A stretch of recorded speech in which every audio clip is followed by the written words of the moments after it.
नमस्कार साथियों, मैं वरुण पार्षद आप सभी लोगों का स्वागत करता हूं उत्कर्ष क्लासेस के एसएससी चैनल पे। वैसे तो स्टूडेंट एसएससी सीजीएल का एग्जाम तो देते हैं, पूरी मेहनत से देते हैं। अलग अलग स्टूडेंट्स जो होते हैं उन स्टूडेंटों के मन में अलग अलग पोस्ट की चाहत भी होती है। सबके अपने अपने सपने होते हैं। कोई एग्जामिनर बनना चाहता है जिसके साइन में बहुत ज्यादा पावर होती है। किसी को डेस्क जॉब चाहिए तो वो CSSS में चला जाता है, CSS में। किसी को इनकम टैक्स ऑफिसर बनना है, किसी को एक्साइज इंस्पेक्टर बनना है जिसे आज हम GST इंस्पेक्टर के नाम से जानते हैं, किसी को मिनिस्ट्री ऑफ एक्सटर्नल अफेयर में जाना है, किसी को जाना है विदेश में कि हम नौकरी करेंगे तो शायद हमको MEA में नौकरी मिल जाए तो हमको भविष्य में विदेश में भी नौकरी करने को मिलेगी। पर आज का जो हमारा इवेंट है, इस इवेंट में मैं आपको जानकारी देने वाला हूं। मैं ये तो नहीं कहूंगा कि कि ये वाली जो पोस्ट है वही सब कुछ है, क्योंकि बहुत सारे स्टूडेंटों के मैं सपने को तोड़ना नहीं चाहता।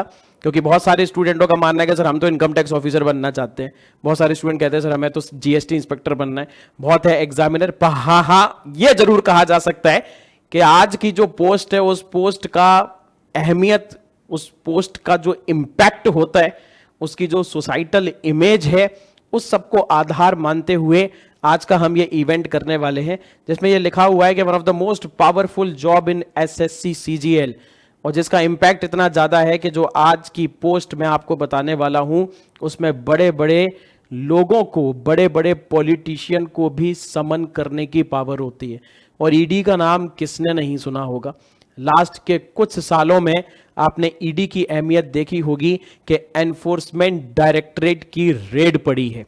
बड़े बड़े मंत्री जो हैं, बड़े बड़े जो राज्यों के पॉलिटिशियन हैं, उनके घरों से जो करोड़ों रुपए मिले हैं, उसमें ED की रेड के बार बार आपने नाम सुना होगा। और आज की जो ये पोस्ट रहने वाली है, ये पोस्ट एनफोर्समेंट डायरेक्टरेट में जो AEO का पद होता है, असिस्टेंट एनफोर्समेंट ऑफिसर का जो पद है, उसकी मैं आज आपको जानकारी देने वाला हूं कि आप किस प्रकार AEO में आप जा सकते हैं।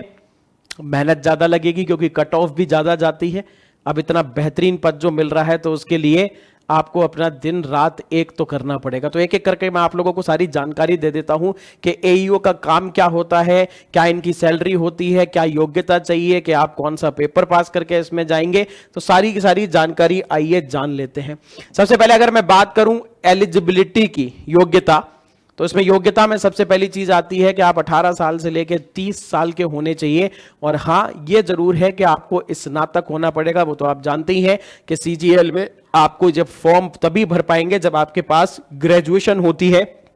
और आपकी जो मैक्सिमम एज है वो आपकी एज क्या रखी गई है, इसमें 30 ईयर्स रखी गई है। अगर मैं बात करूं कि ये इस जॉब का डिस्क्रिप्शन क्या है, तो ये जो लेवल 7 वाली जॉब है, इस लेवल से आपको आपकी सैलरी भी पता चलती है। तो इसमें जो आपकी सैलरी है वो आपकी 70 से 80 हजार बनती है। मैं इन हैंड सैलरी बता रहा हूं, ग्रॉस सैलरी नहीं बता रहा हूं, ये याद रखना। और लेवल 7 में आपकी कौन कौन सी नौकरी आती है वो भी जान लो।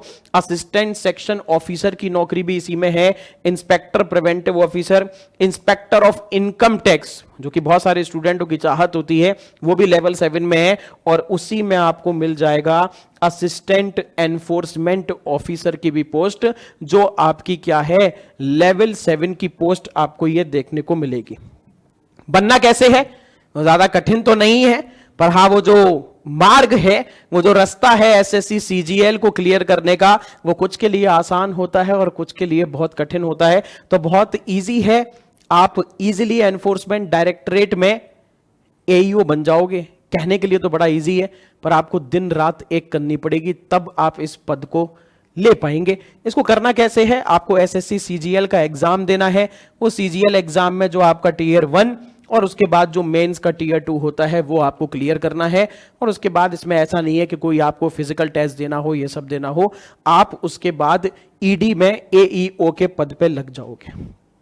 आगे की अगर मैं बात करूं तो नौकरी जब होती है तो बच्चों के मन में नौकरी के साथ साथ इसकी भी वो होती है कि हम कितने साल में ट्रांसफर कर दिए जाएंगे, कि हमारा ट्रांसफर होगा तो हम एक जगह काम करेंगे तो कितने टाइम के लिए काम करेंगे। तो देखो मैं आपको बता दूं, ED के जो ज्यादातर ऑफिसेज हैं वो कोई बहुत ज्यादा नहीं है।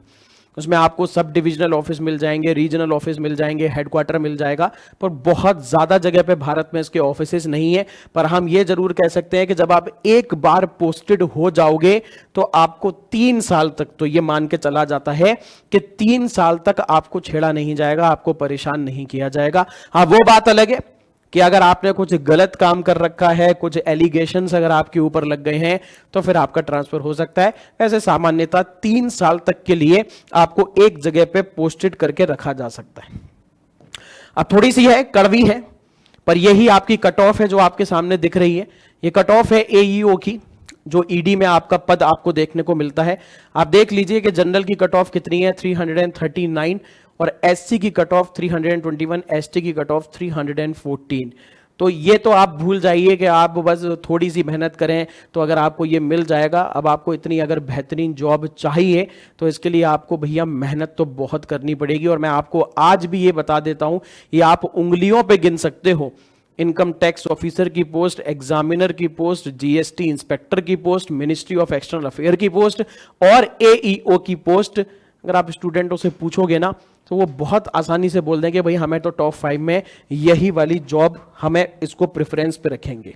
एलिजिबिलिटी में आप लोगों को ऑलरेडी बता चुका हूं कि आपका कम से कम क्या होना चाहिए, ग्रेजुएट होने चाहिए, और उसके बाद आप इस फॉर्म को भर पाएंगे। ठीक है, ट्रेनिंग की अगर बात की जाए तो इसमें जो ट्रेनिंग है वो आपकी कई हफ्तों तक चलती है, पर ट्रेनिंग जो होती है वो आपको कहां पे, दिल्ली में आपकी ट्रेनिंग यहां पे की जाएगी। तो दिल्ली में आपको प्रॉपर ट्रेनिंग दी जाएगी कि आपको किस तरीके से, जो भी आपके सामने केस आ रहा है, कि आपको उसको किस तरीके से टैकल करना है। क्योंकि आपको याद रखना, कभी बड़े बड़े पॉलिटिशियन को भी इंटेरोगेट करना पड़ सकता है। तो जो बड़े बड़े राजनीतिक पद होते हैं उनसे आप किस तरीके से बात करेंगे, जब आप उनके घर में या कहीं और पे जब आप रेड मारने जा रहे हैं, तो उस रेड के दौरान आपको क्या क्या प्रक्रिया को फॉलो करना है, उस सबसे संबंधित आपको यहां पे ट्रेनिंग में जानकारी क्या है दी जाएगी।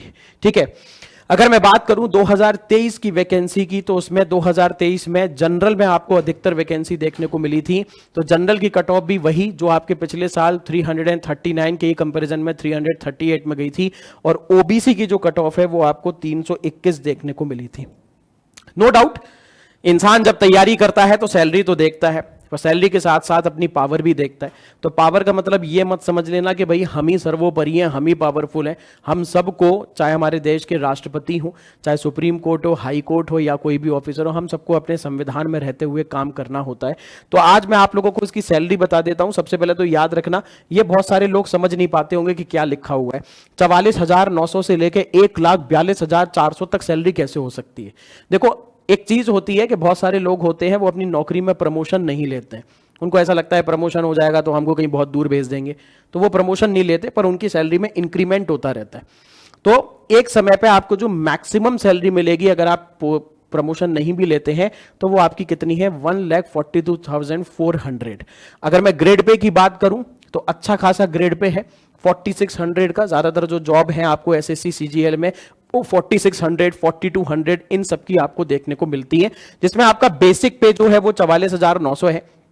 पर याद रखना, इतना सारा आपका जो भी एचआरए, डीए, टीए सब मिलता है, उस सबको मिला के आपकी सैलरी बनती है क्या, 92,053 के आसपास।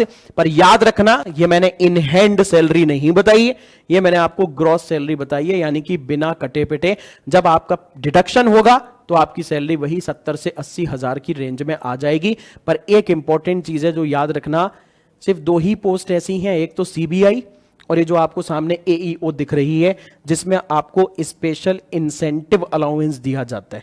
क्योंकि ये नौकरी जब आप कहीं पे जाते हैं रेड मारने, सीबीआई हो, ये हो, तो इनकी नौकरी थोड़ी सी खतरनाक मानी जाती है। ठीक है, इसीलिए इनको एक स्पेशल इंसेंटिव अलाउंस भी दिया जाता है, जो आपको एसएससी सीजीएल की बाकी जॉब में देखने को नहीं मिलेगा।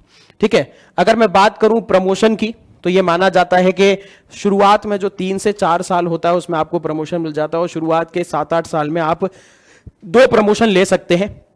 पर आगे की इसमें बात की जाए तो आगे के जो प्रमोशन है उसके लिए आपको थोड़ी सी मेहनत ज्यादा करनी पड़ेगी। उसमें आपको 8-8, 9-9 साल के अंतराल पे प्रमोशन क्या होंगे, प्राप्त होंगे। अगर मैं वर्क प्रोफाइल की बात करूं तो सुन के बड़ा अच्छा लगेगा, पढ़ते में अच्छा लगेगा, जबकि रियलिटी कुछ और होती है कि अरे भैया 9 से 5 की नौकरी है। कितनी रे 9 से 5 की नौकरी है। अरे ज्यादातर क्या है, डेस्क वर्क होता है। पर याद रखना, जब रेड पड़ती है ना तो उस समय नहीं देखा जाता। जब आप अपने सीनियर के साथ कहीं पे रेड मारने जाएंगे तो रात के 1-1 बजे भी, 12-12 बजे भी रेड मार दी जाती है कि हम वहां पे रेड करने जा रहे हैं। पता चला है कि वहां पे मनी लॉन्ड्रिंग या फिर कुछ ऐसी चीजों का, पैसों का घालमेल हो रहा है। ठीक है, आगे की अगर बात करें तो वर्क प्रोफाइल तो आपकी 9 बजे से लेकर 5 बजे तक है। पर आपको जब काम करना होगा तो उसमें फिर समय की कोई बद्धता नहीं होगी। आपको आगे भी मेहनत करनी पड़ सकती है, आगे भी आपको अपना समय देना पड़ सकता है, समय के जो सीमित समय है उससे आगे। अब देखो, जब आप लोगों को पता ही है कि एसएससी सीजीएल का नोटिफिकेशन बस आने ही वाला है, ज्यादा दिन बचे नहीं है, वो थोड़ा इलेक्शंस की वजह से डिले हुआ है। मल्टीटास्किंग का नोटिफिकेशन आएगा और उसके बाद आपको एकदम से सीजीएल का नोटिफिकेशन देखने को मिल जाएगा। तो when you have already information about the upcoming vacancy of SSC CGL, then what you are waiting for. जब आपको पता है कि आने वाले समय पे आपको जंग में लड़ने जाना है तो उसकी तैयारी तो आपको पहले से ही करनी है। और इसी को ध्यान में रखते हुए, जो कि अभी आपका वर्तमान में समय चल रहा है, आप जानते हैं कि उत्कर्ष क्लासेस जो हैं उनके 13 मिलियन सब्सक्राइबर पूरे हुए हैं। और वो पूरे जो हुए हैं उसमें बहुत बड़ा योगदान उत्कर्ष क्लासेस के प्यारे प्यारे स्टूडेंट्स का रहा है कि आप लोगों ने जो हम सबको प्यार दिया है, प्रेम दिया है, स्नेह दिया है, हमारे ऊपर जो विश्वास जताया है। और जब भी उत्कर्ष परिवार के सामने कोई भी खुशी का पल आया है तो ऐसा कोई समय नहीं गया, ऐसा कोई मोमेंट नहीं गया जब उत्कर्ष क्लासेस ने उस खुशी को अपने स्टूडेंटों के साथ ना बांटा हो। तो 13 मिलियन सब्सक्राइबर हुए हैं, उसी की उपलक्ष्य में उत्कर्ष क्लासेस जो है वो अपने सभी प्यारे प्यारे स्टूडेंट्स को, जो तैयारी कर रहे हैं किसकी, एसएससी की, और जो तैयारी कर रहे हैं रेलवे की, उन सबको डिस्काउंट दिया जा रहा है। किसका, 90% प्लस 13% डिस्काउंट। अब भैया एसएससी वाले हो, मैथ वाले हो, ठीक है, रेलवे वाले हो, मैथ वाले हो, तो ये तो तुमको पता होगा। ये मत समझना कि 103% डिस्काउंट मिल रहा है, 100 रुपए का कोर्स है वो फ्री हो जाएगा, उल्टा 3 रुपए एक्स्ट्रा उत्कर्ष क्लासेस हमारे अकाउंट में डालने वाला है। नहीं, ये सब नहीं होने वाला। ये एक सक्सेसिव डिस्काउंट है। मान लीजिए अगर 100 रुपए का कोर्स है, 90% डिस्काउंट वो आपको 10 रुपए का मिलेगा, प्लस 10 रुपए में भी आपको 13% का एक्स्ट्रा डिस्काउंट दिया जाएगा। मैथ में तो पढ़ा होगा ना सक्सेसिव डिस्काउंट वाला चैप्टर, तो वही मान लीजिए। बस करना क्या है कि जब आप कोर्स को परचेज कर रहे हो तो आप UC13 वाला कोड लगा लेना एक बार, जिससे आपको एक्स्ट्रा डिस्काउंट मिले।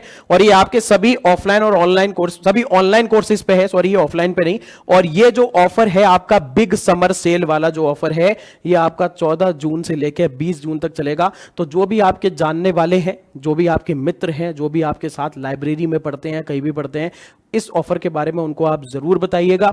और मेरी तरफ से हमेशा की तरह आप सभी लोगों को गुड विशेष। जो भी आप तैयारी कर रहे हैं एसएससी सीजीएल की, रेलवे की, अपने ऊपर, अपने एफर्ट्स पे, आप जो भी दिन रात एक कर रहे हैं उस पर भरोसा रखिए। और हम सबको भी आप पे भरोसा है कि आप आने वाले समय में एग्जाम क्लियर करेंगे और हम सबको वो गुड न्यूज भी देंगे। ऐसी ही जानकारी के लिए जुड़े रहिए उत्कर्ष एसएससी के चैनल के साथ। Thank you everyone. जय हिंद, जय भारत।